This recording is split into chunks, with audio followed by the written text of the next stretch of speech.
রাষ্ট্রায়ত্ত পাটকলের বন্ধ হওয়া শেষ হুইসেল।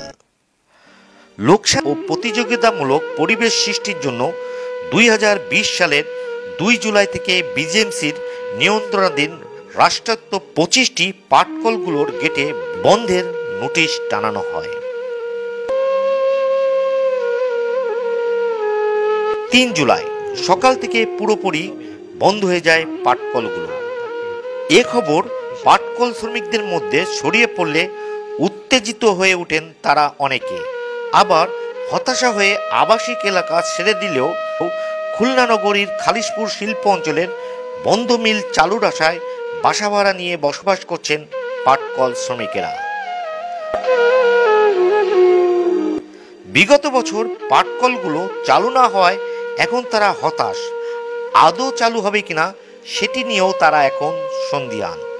বন্ধ হয়ে যাওয়া রাষ্ট্রায়ত্ত পাটকল পুনরায় রাষ্ট্রীয় মালিকানায় চালু ও আধুনিকায়নের দাবিতে পাটকল শ্রমিক ও তার পরিবার সন্তানদের নিয়ে আন্দোলন করেন।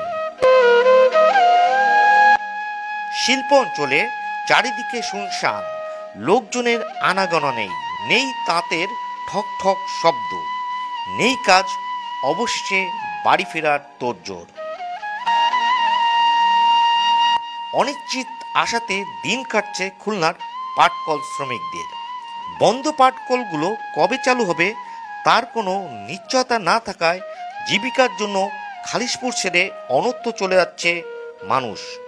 ফলে শিল্প অঞ্চল খালিশপুর এখন মৃত নগরীতে পরিণত হচ্ছে।